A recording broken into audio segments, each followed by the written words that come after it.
What's up, guys? How are you? Welcome back. It's me, T-Bot. Want to do a really quick video where I want to talk about the whole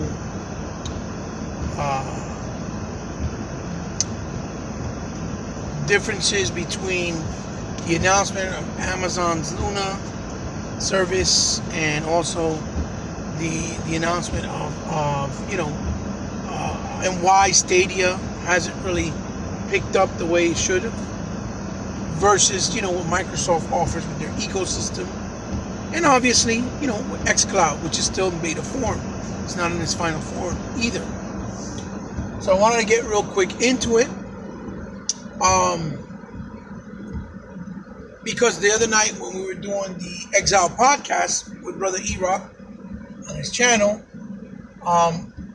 I really didn't get a chance to talk because I kept cutting out and coming in and out. And then I met up with a friend I haven't seen in like 10 years.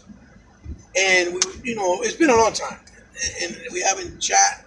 So I didn't want to be rude. I started talking to him. I was outside in my car.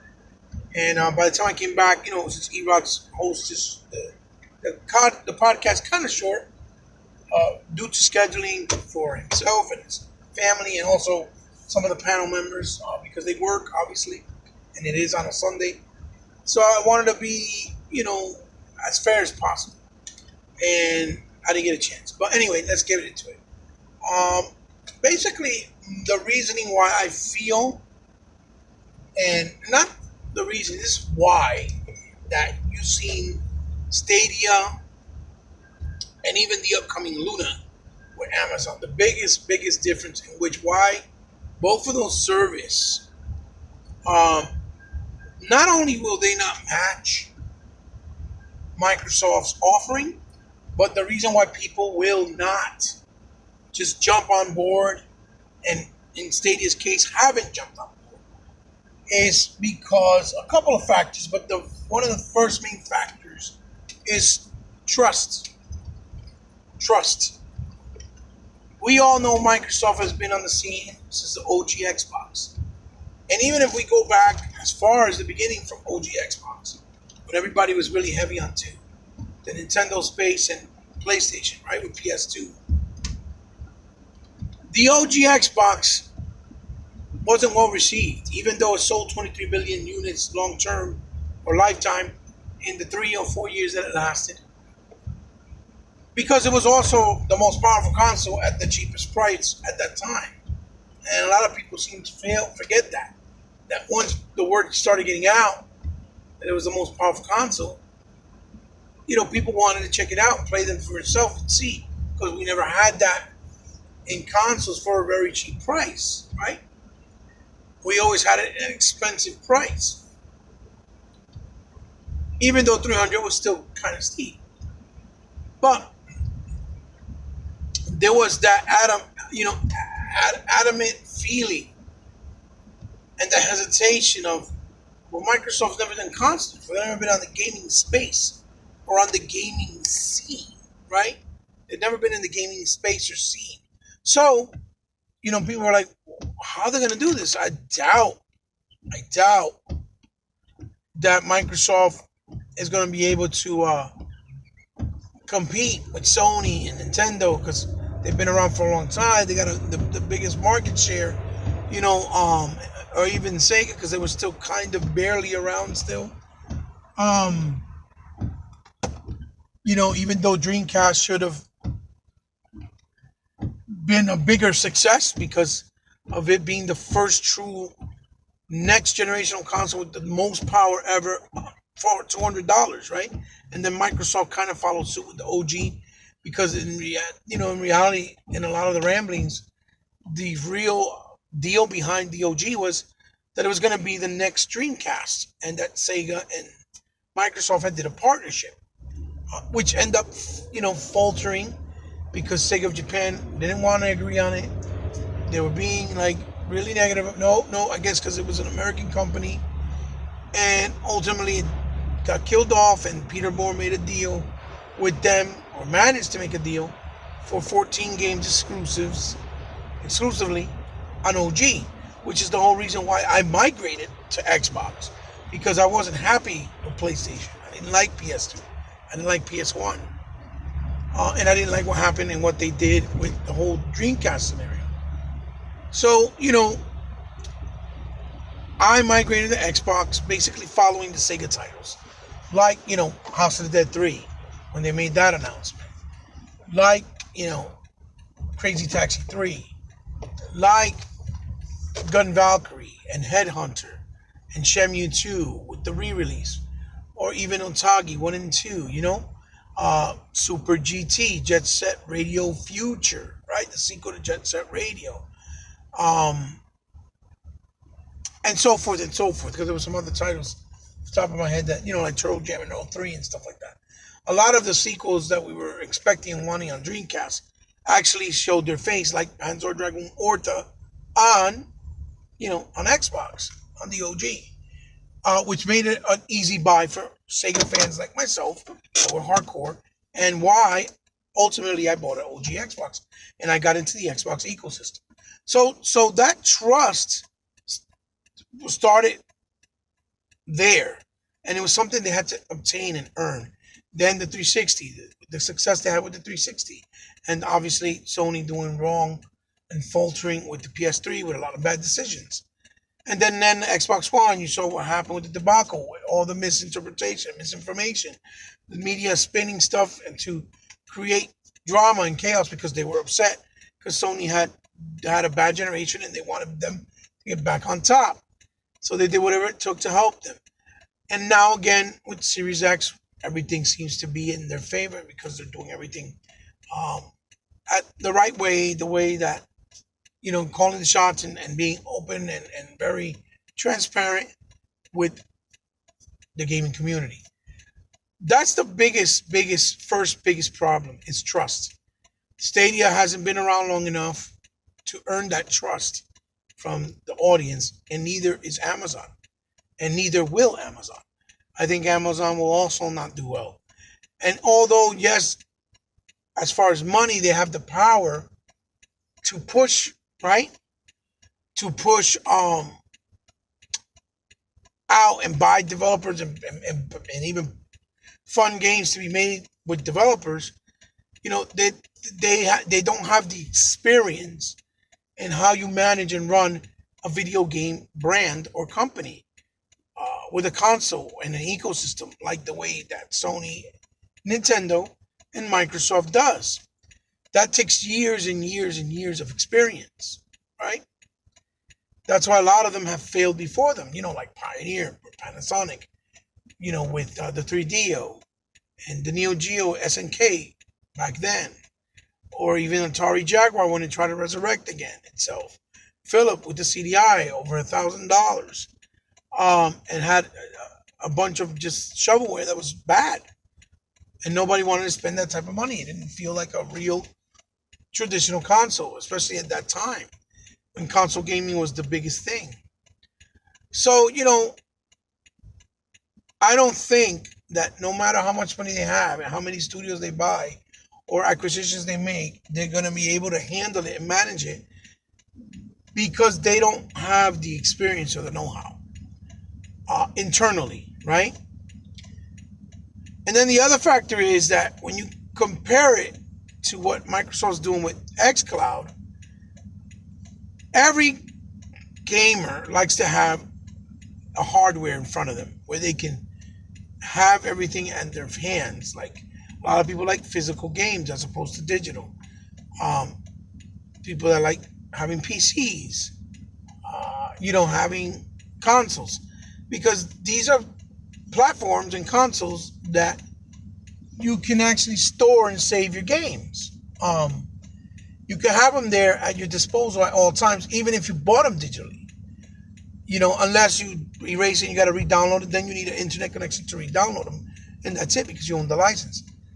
And even if you don't have your online service on, like Xbox Live, for example, you can still have access to playing them, right? Which is very, very different with what Stadia and Luna is offering, because you can't save your games on a piece of hardware It's all through servers. You can't access them unless you have an online connection or are paying for online, as opposed to when you have a console or even games on PC. So you don't feel ever, or the customer doesn't ever feel like they have control over what they own. So even though you own the licensing through their service, you can only access it if you have the online service on. And that's what makes it so really not attractive compared to something like the Xbox with Xcloud. And let's be real, Microsoft has created a service where it includes Xcloud, it includes Game Pass, it includes Xbox Live, and it also includes, um, you know, like cloud saving and things like that on that service where you can play on any device as well through Xcloud, right? And it's all at one cost, at $15 a month. As opposed to these guys, you got to pay $5.99 a month, and then you got to buy every game individually.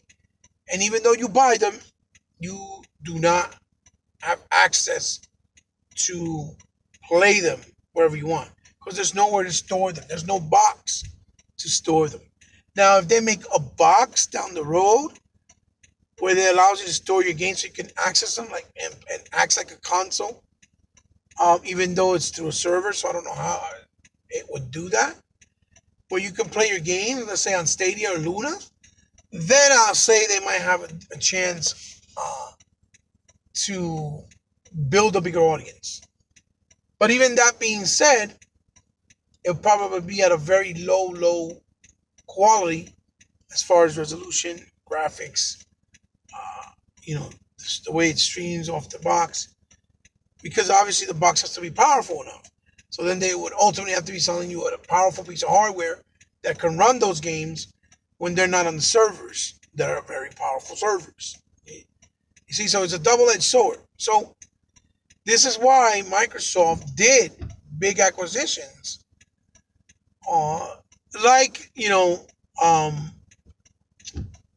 like buying Bethesda with 9 developing studios all at once, so that they can build up these games in their servers and their services.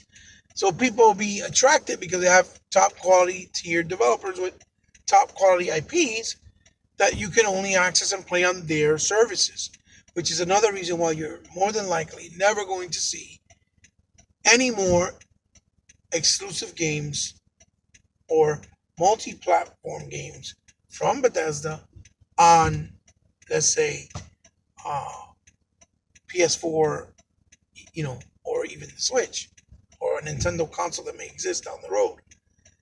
Because this is for their ecosystem. And since Microsoft ecosystem includes Windows and they're part of it, then obviously that's why it's going to be on Windows. Because they know the PC player doesn't play console. So they don't have to worry about it. They play only on PC. So they can share it there and share it in the console of Xbox, right? That Xbox makes.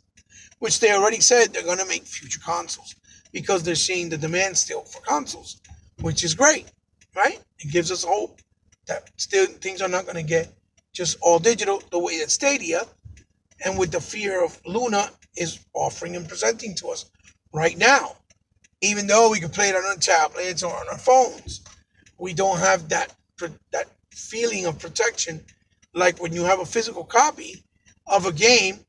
You pop it in the console, you can play it whether you're online or not, unless the game is only playable online at all, only, which means online only. Then I don't even bother buying the games like that, because not only you can't share them, but you can only play them when they're online only. That's why I don't even bother buying games like that. You see, that's the biggest difference. So people like to know that they feel some type of protection, mentally, physically, that they have the ownership and that they have control of what they own. And that is the biggest factor and reason why Microsoft's Xcloud with Xbox Game Pass, Xbox Live, and the ability to play, your games on the go is a more attractive offer and pitch to the gaming world, the gaming realm, the gaming community.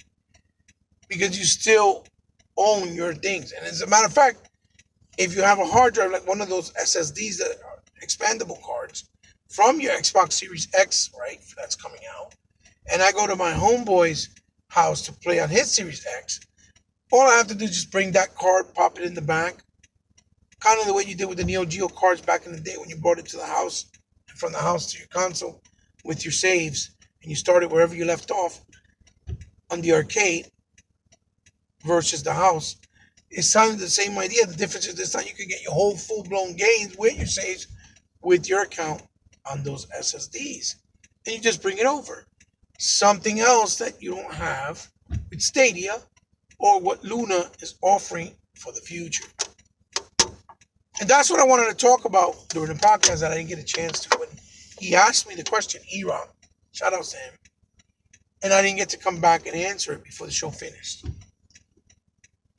But those are my thoughts, and that's the reasoning why I truly believe, and I'm almost 100% sure, is the reason why people haven't adapted to Stadia, and I strongly believe they're not going to adapt to Amazon Luna. And again, it's not about them having the money. They have the money, but they also don't have the trust, and they also don't have the experience of how to run a gaming division under a gaming brand in the gaming world. That's it. That's all I got for you guys. Give a thumbs up if you like the video. Give a thumbs up down if you don't like the video. I can't force you. It's whatever you feel. But if you did like it, thank you. If you didn't like it, it's okay. Share it with someone you think might like it, and then leave me a comment down below. What you guys think about what I said, and my ideas, and what I presented to you. And if you agree with me or if you don't, I would like to hear what you guys' thoughts is. And as always, share it with someone you think might like the video. So guys, please, if you're new to my channel, welcome. Thank you for stopping by. And if you just subscribe to my channel because you like what I'm doing, thank you. Thank you from the bottom of my heart. Because I know you didn't have to, but since you did, remember, I consider you now part of my family. So, as always, you can find me on Twitter. I'm under eBot, Powerful Gamer. On Instagram, under C_respect. You guys ever want to help me out in the future in any way, shape, or form to create more content that's better or of higher quality, like better camera, better lighting, better figures, more quality stuff, or better controllers or more control, whatever. You know how to do it. It's all down in the description below, just like you can DM me if you want me to review anything or want to help me with anything to present it in my channel. It'll be my honor. All you have to do is just DM me and we'll work out the particulars, whatever it is. You don't have to. It's all if you want to from the kindness of your heart. This is your boy Hebot signing off. Xbox for life. Like a sickness that can't be cured. That's my saying. That's my slogan. Don't get triggered, people. It's all in good fun. It's all in gaming. Love you guys. Peace. Until the next one. Bye-bye.